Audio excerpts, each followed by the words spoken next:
When someone hears the name Cicero for the town of Cicero, often the first thought that comes to mind is of Al Capone, or sometimes the infamous mayor Betty Laura Maltese, who was indicted for stealing money a number of years ago.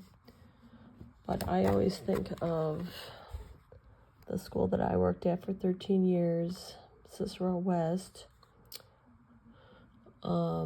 built almost 100 years after the original Cicero School, which we now call Cicero East.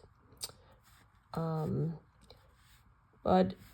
no one really knew, or I didn't know, the original dates of when the town was developed.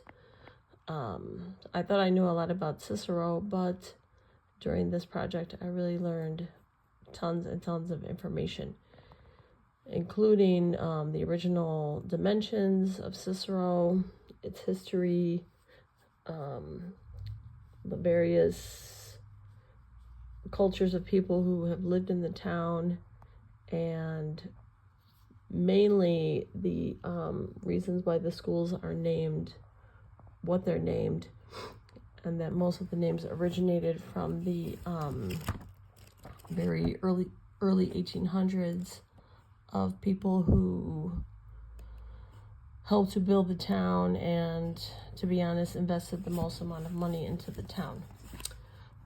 So basically the town was not founded, but it was explored by Jacques Marquette in the 1600s.